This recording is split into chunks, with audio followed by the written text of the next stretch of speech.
All right, great. Let's look at another important concept that will help us a great deal when working in Python: indexing.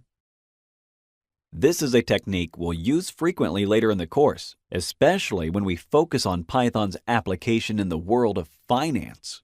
So, here's an example of how indexing works. The word Friday is written here, right? Is it possible to extract the letter D? Yes, we can do that by using square brackets, and within them, we should specify the position of the letter we would like to be extracted.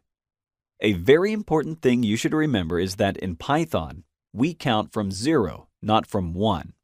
0, 1, 2, 3, 4, and so on. That's why I'll ask for the fourth letter, D, by writing 3 here. See? And we obtain the letter D. Had we put 4, we would have obtained the letter A. This is the syntax in this occasion. Square brackets right after the word, or the string of characters if you wish, and a number indicating the position of interest. This is how indexing works in Python.